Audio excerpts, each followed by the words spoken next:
Welcome back, my acolytes. I'm Darth Xile, here with a Creation Club content review.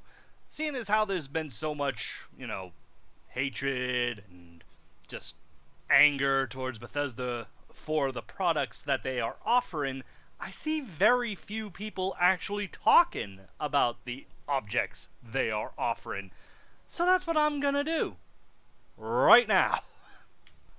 First up, we have the mid-century modern pack, which comes with a number of buildable things for your workshop settlement needs, including 4 new floors, with foundations included if you so wish, 5 new rugs that are relatively clean, 2 rather clean floor lamps, 1 in silver and 1 in gold, 2 clean yet dirty looking floor lamps with a working shade, 1 in rusty looking silver and 1 in rusty brown, and 2 all new ceiling lamps, 1 in silver and 1 in gold. I rather like the ceiling lamps myself, as light in interiors is a bit annoying because consistently you just put down a single light bulb and there you have it. That's all you need. It gives off the best light and it looks boring as hell. This at the very least adds something a little bit different and about the same exact light radius as just a regular light bulb. It also comes with 4 double beds, each very minorly different from the rest, mostly the coloration of the frames.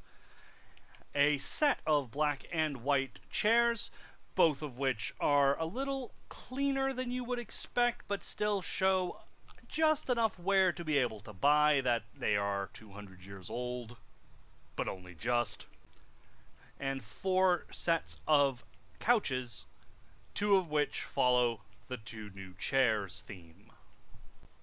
Pick up this new set of furniture from the Creation Club if you want some furniture that you're probably not going to find elsewhere. Next up, we have the Modular Military Backpack, rather controversial addition to the Creation Club, as there are already a handful of backpack mods available on the Nexus and other sites. This backpack comes with a number of options, including being able to get rid of the straps if, for some reason, you want it to just be floating on your back. A number of patches, which will boost your stats or give you better protection for whatever it is you need, including Riley's Rangers. A number of different colors. My favorite, Urban Camo. It's all quite nice. As well as how you want it to look. So you can have ammo with a sleeping bag, explosives with a sleeping bag. Anything with this you can have with a sleeping bag, or just a sleeping bag, which gives you no additional benefits. But each one comes with its own unique thing. Using the medic gear will increase your health regeneration. Extra bags, of course, that's going to help you carry a whole hell of a lot more. Pick up this backpack if you're in the need for something a little more modular for all your carrying needs. Next up is probably the most controversial thing on the Creation Club is the Pip-Boy colorations, or just retextures, as there are a large number of retexture mods for the Pip-Boy on the Nexus and other sites. The difference with those mods and this, however, is you don't install one and that's it. No, you come into here and you choose what you want it to look like. Do you want it to be normal? You choose normal. Don't mind this. It's a bug with one of my mods. But you can also just go here, go here, go here. Whatever it is you want, you can just have. So let's have a look at the chrome real quick. That is chrome. I rather like it. It's a little dirty, a little smudged, but still very shiny. Quite cool. Maybe a little too clean for my liking, but it's still very, very good. Next up, we have the Onyx paint job, which is also quite nice. A lot of modders, when they make a black Pip-Boy texture, it's just purely black. There's not much detail to it. It's just, I want a black Pip-Boy because I'm an edgelord. Whereas this, you can clearly see some rust and some wear and some dirt and some grind, and it also kind of reminds me of the old Pip-Boys, so yeah, alright.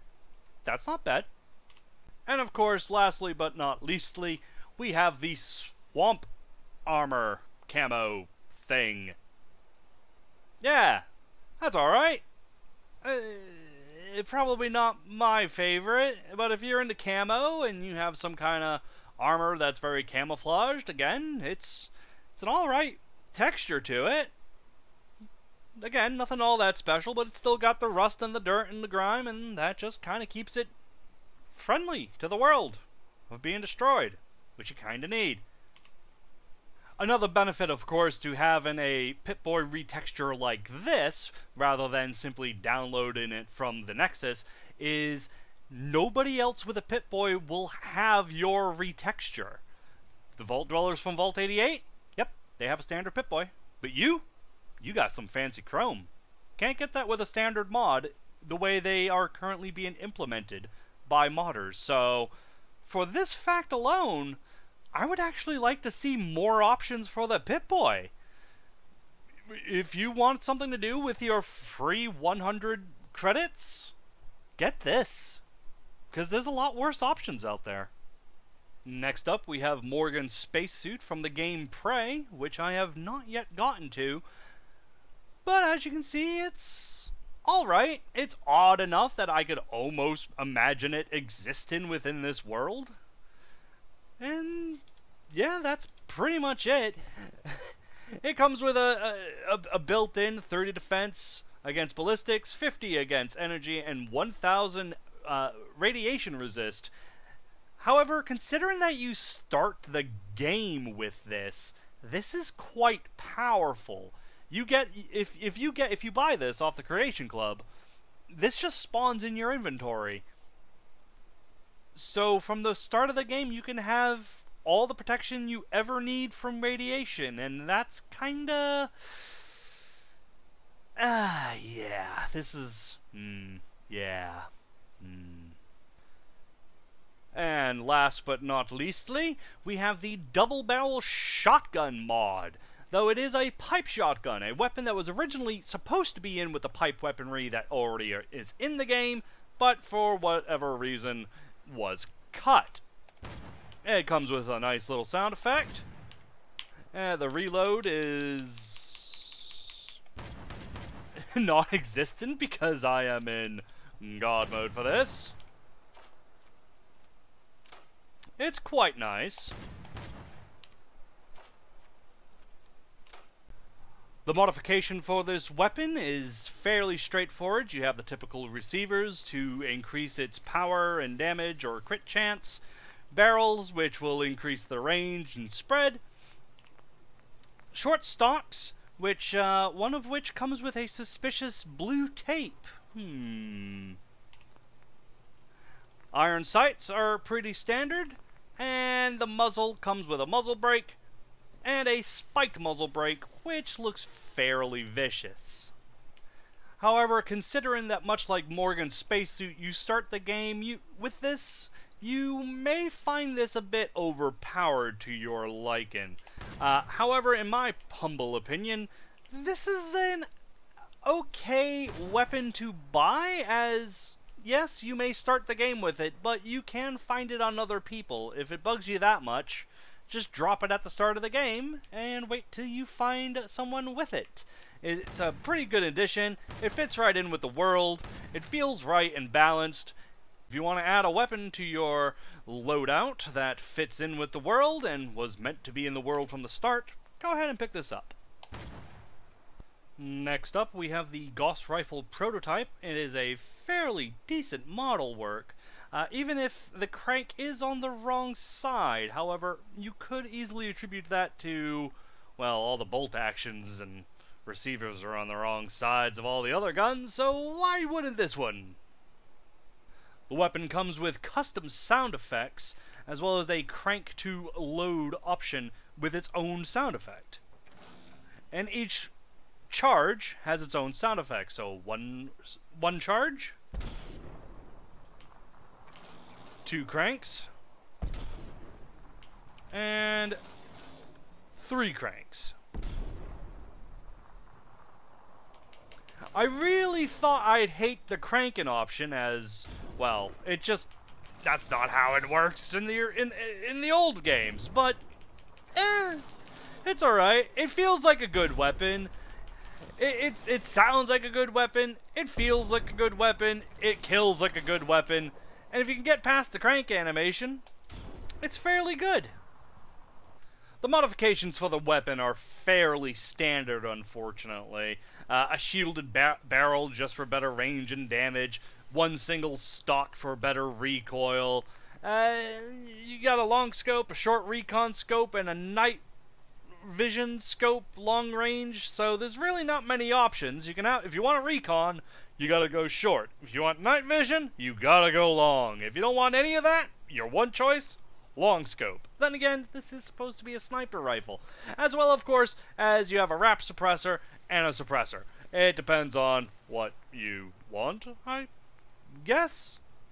Though honestly, you probably could easily pass up this weapon, but if you just really love the look of the old gun, this is probably a much better option. It does certainly feel better than the Gauss rifle we got in the game, so I'll say that.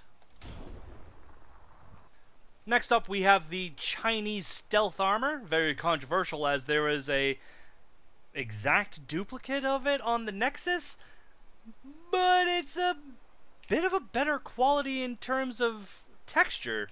The texture is really nice. The helmet is a bit shinier.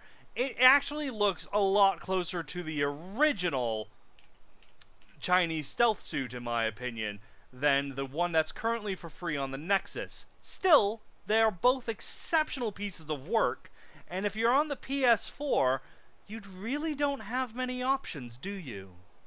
So, of course, this suit does let you go into stealth mode simply by going into stealth mode. It automatically goes in, and you are forever stealth boy.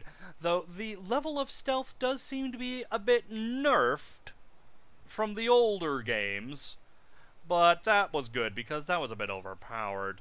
This is a standalone suit, and you cannot add anything to it, nor can you modify it at the armor workbench. It comes alone with a damage resist of 372. A standalone suit that actually wouldn't be bad standalone. If you can't get the Nexus version, this is a very good alternative. Next up, we have the Horsepower Armor mod. A little joke by Bethesda, constantly screaming, "We know we screwed up! Look, look, we're making fun of ourselves! Ha ha ha!"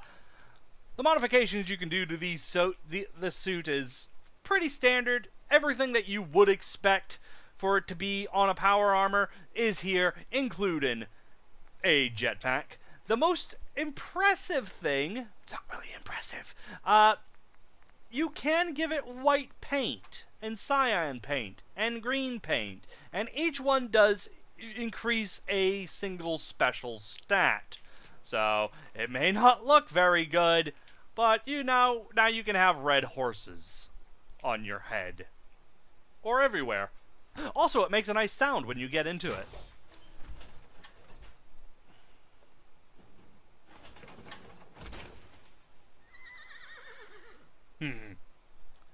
And lastly, we have the Enclave Hellfire Power Armor, which is probably the most disappointing addition to this bundle, as there is already a free and much better looking and better modular set of the Enclave Hellfire Power Armor free on the Nexus. Now, let's be fair here. That Enclave Power Armor just came out on the Nexus, so it could have easily been created right alongside this. Playing devil's advocate maybe a little bit. Either way, the mods that you can attach to this thing are, well, they're just the standard mods. It's compatible with all of the power armor paint jobs. You can put all the mods on it. It's just standard blah blah blah. Now, let's really get into the quests, and I'm doing quotations here, quests, to get this armor, and the horse armor, the Chinese stealth suit, and the Gauss rifle. They are fetch quests. Nothing more than fetch quests. There's really nothing special to them. There's no new location. There's no new enemies. There's no new voices. There's barely even any lore about the whole damn thing that I've seen. The most I've found was a holotape talking about the horse armor over the guy who built it. Yay. Very lazy. The quests you get just show up in your inventory telling you, go here and get it, would ya? Just go there, get it. Yeah, it's better than handing it to you, but yeah. And as for this armor set in particular was a real disappointment, because the quest takes you right next to the Forged. Not in Saugus Ironworks, but next door to it, to fight a guy named Scorch. Why not give this to the raider boss of the Forged? Wouldn't that have made more sense? I think so. And that's going to do it for this look into the quality of the content that you get in this bundle for the Creation Club. And perhaps next time, we'll take a look at more things. We'll take a look at the next bundle that comes out. Let me know what you guys think down below in the comments. Let me know whether or not this exceeds or dips below your expectations. And until next time, I've been Darth Xile, you've been a fantastic audience, and I will see you in the future.